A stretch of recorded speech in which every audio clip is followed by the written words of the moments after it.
ശബരിമല സ്വർണ്ണക്കൊള്ളയുമായി ബന്ധപ്പെട്ട ഇപ്പോഴും തിരുവിതാംകൂർ ദേവസ്വം ബോർഡ് മുൻ പ്രസിഡന്റ് PS പ്രശാന്ത് അടക്കമുള്ളവർ സംശയത്തിന്റെ നിഴലിൽ തന്നെയാണ് എന്നാൽ നമുക്ക് ലഭ്യമാകുന്ന വിവരം. SITയുടെ അന്വേഷണം ഇങ്ങനെ മുന്നോട്ട് പോവുകയാണ്. അന്വേഷണത്തിനൊടുവിൽ ആരുടെ കയ്യിലാണ് അടുത്ത വിലങ്ങ് വീഴുക എന്നാണ് രാഷ്ട്രീയ കേരളം ഉറ്റുനോക്കിക്കൊണ്ടിരിക്കുന്നത്. പ്രത്യേകിച്ച് നിയമസഭാ തെരഞ്ഞെടുപ്പ് പടിവാതിക്കൽ എത്തി നിൽക്കുമ്പോൾ സ്വർണ്ണക്കൊള്ളയുമായി ബന്ധപ്പെട്ട ഒരു ഉന്നതന്റെ അറസ്റ്റ് വീണ്ടും ഉണ്ടാകുമോ എന്നാണ് ഏവരും ഉറ്റുനോക്കുന്ന ഒരു കാര്യം. എന്തായാലും ഹൈക്കോടതിയുടെ മേൽനോട്ടത്തിൽ അന്വേഷണം നടക്കുന്നത് കൊണ്ട് തന്നെ ഇനിയും അറസ്റ്റുകൾ ഒരുപാട് ഉണ്ടാകുമെന്നാണ് മനസ്സിലാക്കാൻ കഴിയുന്നത്. ശബരിമല സ്വർണ്ണക്കൊള്ള വിഷയത്തിൽ പ്രതിരോധത്തിലായ CPM ഇപ്പോൾ DYFIയെ ഇറക്കിയിരിക്കുകയാണ്.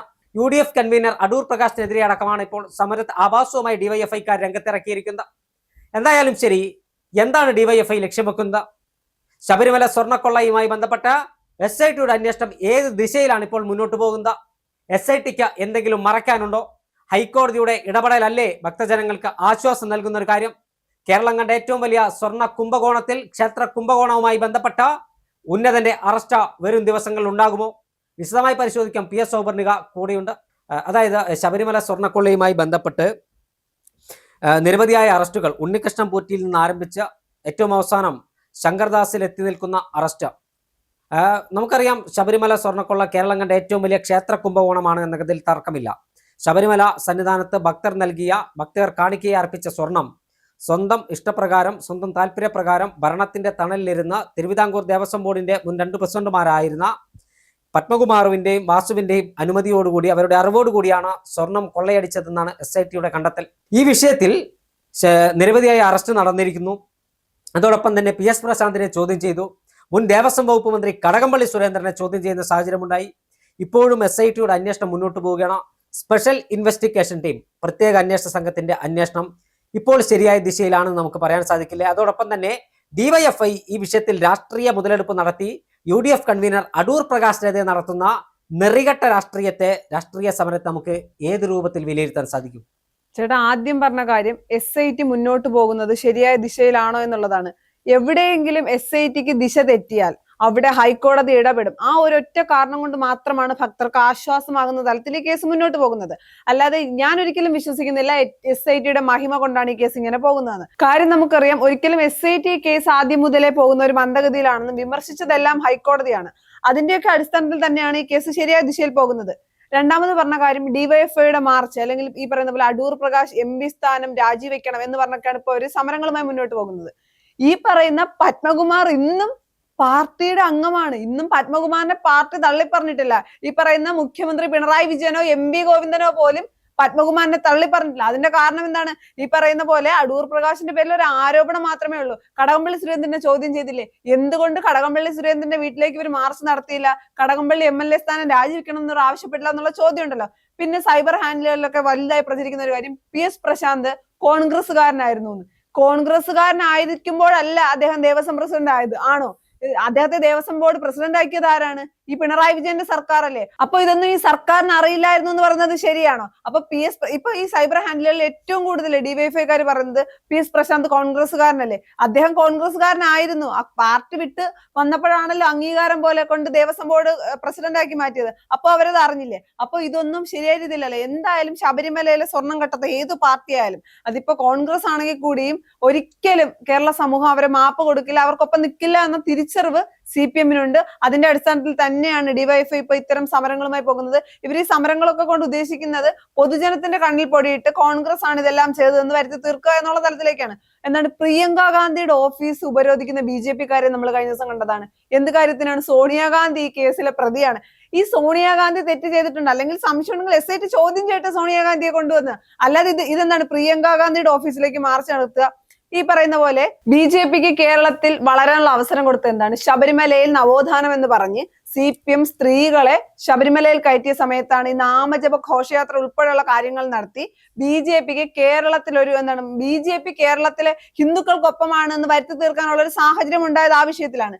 അതേ BJP എന്തുകൊണ്ട് ശബരിമലയിൽ ഇത്രയും വലിയൊരു സ്വർണ്ണക്കൊള്ള നടക്കുമ്പോൾ സമരവുമായി മുന്നോട്ട് പോകുന്നില്ല? ഈ പറയുന്ന പോലെ പേരിന് സമരം നടത്തുന്നു എന്നല്ലാതെ ഇവരെന്തുകൊണ്ട് ഇത് ഏറ്റവും കൂടുതൽ രാഷ്ട്രീയമായി ഉപയോഗിക്കാൻ കഴിയുന്ന പാർട്ടി എന്ന് പറയുന്ന BJP ആയിരുന്നു. എന്നിട്ട് എന്തുകൊണ്ട് BJP സമരങ്ങളുമായി മുന്നോട്ട് പോകുന്നില്ല എന്ന് പറയുന്നൊരു ചോദ്യം തന്നെയാണല്ലോ.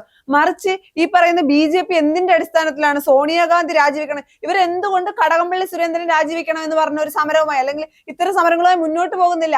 PS പ്രശാന്തിനെ അടക്കം ചോദ്യം ചെയ്യുമ്പോഴും മൗനമായിരുന്ന BJP എന്താണ് ഇതുകൊണ്ട് ഇവർ ലക്ഷ്യം വെക്കുന്നത്? ഈ പറഞ്ഞ CJP എന്ന ഇപ്പൊ എല്ലാരും പറഞ്ഞല്ലോ CPM BJP അന്തർധാര, CJP എന്ന കൂട്ടുകെട്ടിന്റെ അടിസ്ഥാനത്തിലാണോ ഇങ്ങനെ ഒരു നിലപാട്? തീർച്ചയായും ശബരിമല സ്വർണ്ണക്കൊള്ളയുമായി ബന്ധപ്പെട്ട പ്രതിരോധത്തിന്റെ പടുകുഴിയിൽ നിൽക്കുന്ന CPM കൈകാലിട്ടടിക്കുകയാണ് അവിടുന്ന് രക്ഷപ്പെടാൻ. പക്ഷേ കേരളീയ സമൂഹത്തിന് ഇത് എല്ലാം അറിയാം. പോറ്റിയെ കേറ്റിയെ സ്വർണം ചെമ്പായി മാറ്റി എന്നൊരു പാട്ട് കൊണ്ടാണ് തദ്ദേശ സ്വയംഭരണ സ്ഥാപനങ്ങളിലേക്ക് നടന്ന തെരഞ്ഞെടുപ്പിൽ CPMന്റെ അടിവേരറുക്കുന്ന ഒരു ഘടകമെങ്കിൽ CPMനെ നിഷ്കാസനം ചെയ്യാൻ പോകുന്ന മറ്റൊന്ന് ശബരിമലയായിരിക്കും. നിയമസഭാ തെരഞ്ഞെടുപ്പിൽ ശബരിമലയിൽ യുവതീ പ്രവേശനം വലിയ കേരളത്തിലെ കോടിക്കണക്കിന് വരുന്ന ഭക്തജനങ്ങളെ, കേരളത്തിന്റെ അകത്തും പുറത്തുമുള്ള ശബരിമല അയ്യപ്പ ഭക്തന്മാരെ വെല്ലുവിളിച്ച ബിന്ദു അമണിയെയും കനകദുർഗയെയും പിന്നാമ്പുറത്ത് കൂടി ശബരിമല സന്നിധാനത്തിലേക്ക് എത്തിച്ച ഇവിടെയുള്ള ഭക്തരെ വെല്ലുവിളിച്ചപ്പോൾ, അത് CPMന്റെ ആളുകളെ അടക്കം പിണറായി വിജയൻ വെല്ലുവിളിച്ചപ്പോൾ ആ പിണറായി വിജയനും CPMനുള്ള മറുപടി നൽകിയത് തൊട്ടടുത്ത ലോക്സഭാ തെരഞ്ഞെടുപ്പിലാണ്. ആ ബാലറ്റിലൂടെയാണ് ജനങ്ങൾ മറുപടി നൽകിയത്. അപ്പോൾ ആളുകൾ ചോദിക്കും, ആ ബാലറ്റിലൂടെ ലോക്സഭാ തെരഞ്ഞെടുപ്പിൽ മറുപടി നൽകിയെങ്കിൽ തൊട്ടടുത്ത നിയമസഭാ തെരഞ്ഞെടുപ്പിൽ അത് എന്തുകൊണ്ടുണ്ടായില്ല? ലോക്സഭാ തെരഞ്ഞെടുപ്പിന്റെ രാഷ്ട്രീയ സാഹചര്യമായിരുന്നില്ല നിയമസഭാ തെരഞ്ഞെടുപ്പിൽ. കോവിഡ് അതിന്റെ പരകോടിയിൽ എത്തി നിൽക്കുന്ന സാഹചര്യത്തിൽ ലോകത്താകമാനം പിടിച്ചുലച്ച, ലോകത്തിന് മുഴുവൻ ഒരു വീടിനകത്തിലേക്ക് ലോകത്തിന് മുഴുവൻ മാറ്റിയ കോവിഡ് വ്യാപനം ലോകത്താകമാനം വ്യാപിച്ചപ്പോഴാണ് കേരളത്തിൽ തെരഞ്ഞെടുപ്പ് നടന്നത്. ആ തെരഞ്ഞെടുപ്പ് നടന്ന പശ്ചാത്തലത്തിൽ തെരഞ്ഞെടുപ്പ് നടക്കുമ്പോൾ കേരളത്തിലെ ജനങ്ങൾക്ക് ഈ കോവിഡ് കാലത്ത് വീട്ടിൽ അടച്ചിരുന്ന ജനങ്ങൾക്ക് റേഷൻ കടകൾ വഴി കിറ്റ് നൽകിയിരുന്നു സർക്കാർ. ആളുകൾക്ക് പട്ടിണിയില്ലാതെ അവർക്ക് ജീവിക്കാൻ നൽകിയതിന്റെ അരി നൽകിയതിന്റെ യാഥാർത്ഥ്യമാണ്. അന്ന് നടത്തിയ PR വർക്കിന്റെ അടക്കം പ്രത്യുപകാരമായി ജനങ്ങൾ വോട്ട് ചെയ്തിട്ടുണ്ട്. അതുകൊണ്ടാണ് 2021 പിണറായിക്ക് വീണ്ടും അധികാരത്തിൽ വരാൻ കഴിഞ്ഞത്. അല്ലാതെ ജനങ്ങൾ നവോത്ഥാനത്തിന്റെ പേര് പറഞ്ഞ് ബിന്ദു അമണിയെയും കനകദുർഗയെയും ശബരിമലയിൽ കയറ്റിയത് മറന്നിട്ടല്ല എന്ന കാര്യത്തിൽ CPMകാർക്ക് പോലും സംശയമില്ല. അല്ല, അങ്ങനെ ഒരു ധാരണ അല്ലെങ്കിൽ ഈ പറയുന്ന പോലെ നവോത്ഥാനത്തിന്റെ പേരിൽ ശബരിമലയിൽ സ്ത്രീകളെ കയറ്റിയത് പൊതുജനം മറന്നു നിന്നായിരുന്നെങ്കിൽ ആഗോള അയ്യപ്പ സംഗമം നടത്തേണ്ട ആവശ്യം ഉണ്ടായിരുന്നില്ലല്ലോ. തീർച്ചയായും അത്തരത്തിൽ ആഗോള അയ്യപ്പ സംഘം അതിനുശേഷം CPM വീട് വീടാന്തരം കയറി തങ്ങൾക്ക് തെറ്റുപറ്റിപ്പോയെന്ന് വീടുകളിൽ ഏറ്റുപറഞ്ഞത് കേരളം കണ്ടതാണ്. ആഗോള അയ്യപ്പ സംഗമം പമ്പാതീരത്ത് നടത്തിയത് 4 വോട്ടിന് വേണ്ടിയാണെന്ന കാര്യത്തിൽ തർക്കമില്ല. നവോത്ഥാനത്തിന്റെ പേര് പറഞ്ഞ ശബരിമലയെ അതിനെ നവോത്ഥാനത്തിന്റെ വേദിയാക്കി മാറ്റാൻ ശ്രമിക്കുന്ന യുവതീ പ്രവേശനമല്ല നവോത്ഥാനമെന്ന CPM തിരിച്ചറിഞ്ഞിട്ടുണ്ട് എന്നതാണ് യാഥാർത്ഥ്യം. കേരളത്തിന്റെ നവോത്ഥാന ചരിത്രവും കേരളത്തിന്റെ നവോത്ഥാനത്തിന്റെ യാഥാർത്ഥ്യ ബോധവും CPM ഇനിയെങ്കിലും ഉൾക്കൊള്ളാൻ കഴിയണം. പള്ളികൾക്കൊപ്പം പള്ളിക്കൂടവും പണിയണമെന്ന് പറഞ്ഞ നവോത്ഥാന നായകരുള്ള നാടാണ് കേരളം. ശബരിമല അയ്യപ്പനെ നവോത്ഥാനത്തിന്റെ മറയാക്കി ഇവിടെ രാഷ്ട്രീയം കളിക്കാൻ CPM ശ്രമിച്ചതിന്റെ പരിണിതഫലം ലോക്സഭാ തെരഞ്ഞെടുപ്പിൽ ലഭിച്ചെങ്കിൽ ഇപ്പോൾ ശബരിമല അയ്യപ്പന്റെ സ്വർണം കട്ട കള്ളന്മാരെ സംരക്ഷിച്ചു നിർത്തുന്ന നിലപാടുമായിട്ടാണ് CPMും സർക്കാരും മുന്നോട്ട് പോകുന്നെങ്കിൽ കാലത്തിന്റെ ചവറ്റുകൊട്ടയിലേക്ക് 2026 നിയമസഭാ തെരഞ്ഞെടുപ്പിൽ CPMനെ വലിച്ചെറിയുമെന്ന കാര്യത്തിൽ തർക്കമില്ല. നിലവിൽ ICUവിൽ കഴിയുന്ന CPMനെ വെന്റിലേറ്ററിലേക്ക് മാറ്റാൻ പോവുകയാണ്. ആ വെന്റിലേറ്ററിലേക്ക് മാറ്റുന്ന CPMൽ നിന്നും ഓക്സിജൻ സിലിണ്ടർ ഊരാനുള്ള ദൗത്യം മാത്രമാണ് ഇനി കേരളത്തിലെ ജനങ്ങൾക്ക് ബാക്കിയുള്ളത്. ശബരിമല ഉൾപ്പെടെയുള്ള ക്ഷേത്രങ്ങളിൽ നടന്ന കുംഭകോണം കേരളത്തിൽ ചർച്ചയാകും.